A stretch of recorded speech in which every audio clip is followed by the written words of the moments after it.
And today I want to talk to you about how to keep your grass looking green and healthy all through the summer, even when it's extremely hot and super dry.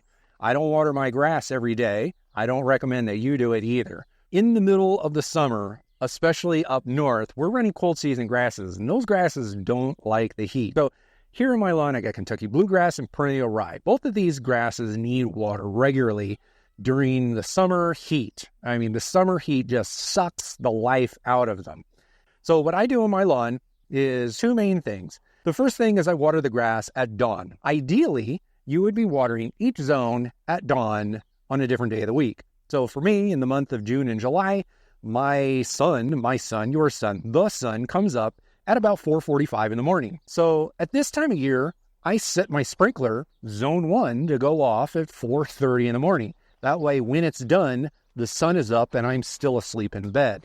Zone 2 will go off the next morning, also at 4:30 in the morning.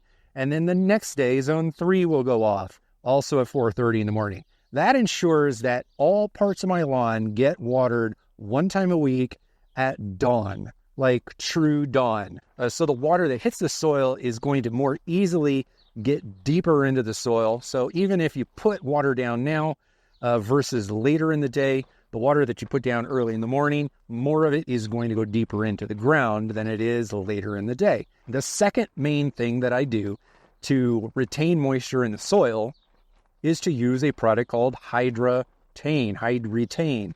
It's Hydretain. It retains water. I don't know, honestly, if this is organic or not. It doesn't say it's organic, but it does say it's a biodegradable blend of food-grade stuff. The material that's in this, which is proprietary, by the way, so don't really ask me exactly what's in it. I don't know. It doesn't say. There's not an ingredient list. But what I do know is that it works. What this stuff does is you put it down on the lawn. I could just connect the hose to it, turn the hose on, and spray it on the lawn. And then you water it in to get it down into the soil. Basically, it allows the soil to suck moisture into it, but it also holds on to it. That's the retain part of it.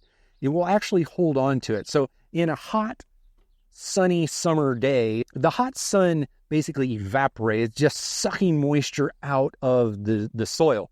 Now imagine that water is there in the soil saying, "Take me away." But imagine if the soil was grabbing onto it and holding it back and saying, "No way, I'm not going to let go." That is what this does. Now, in the spring, I water my lawn every 7 to 8 days. In the fall, I also water my lawn every 7 to 8 days.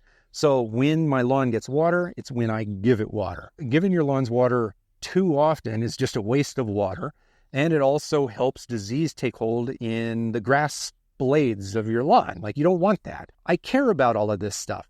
Every 7 to 8 days, I water. But in the summer, if I wasn't using this and I was watering in the afternoon, I'd probably have to water the lawn like every day or two. If I'm watering at dawn, I can probably get by watering every 3 to 4 days. And when I use this, I only use it once. I'm not going to have to spray it on the lawn again until next summer. I don't need it more than one time a year. It's just summer that it's important. So I spray it on the lawn, and it helps retain water in the soil, so I don't even have to water every 4 days. I can still water my lawn in 95 to 100 degree weather every 6 to 7 days, even when the conditions are extreme. When a lawn is green during the summer, that means we can all spend time in the lawn, and we're not going to kill it. So as it goes dormant, it's fine. It's going dormant, summer dormancy. If it's dry and hot and it just goes brown, it's going to be fine. Unless you're just on it all the time. If you're on it all the time and it's like brown and crispy, then you start damaging like the grass stems and the grass crowns, and eventually you're going to start getting bare spots that don't come back in the fall. Certainly start watering your lawn first thing in the morning. This video truly is not made to sell you this, so there are alternatives to this. I have a website. It's linked down in the description below. So there are other versions of this. You can get like a big bottle and put it into a sprayer so it comes out a little slower, if that's your thing. But there are granular forms. There are other brands that make similar kinds of water retaining products. Anyway, I have a link to my website down below where I kind of go into some of those other alternatives. If you just stick with the early morning watering, that's going to be enormously better than just watering later in the morning. I mean, watering at 9 o'clock in the morning is still significantly worse than watering at 5 o'clock in the morning. It just is. You're going to have to be watering it far more often if you're waiting till 9 in the morning. But if you want to save even more water and have even less problems of any kind whatsoever, then spending a little bit of money on a product like this is going to go a long way. It's good for the environment to have a lawn green, but we don't want to be wasteful with water. So that's why I use this product. That's why I recommend you take all the reasonable steps necessary to limit your water usage in the middle of summer, but you can still keep your grass green.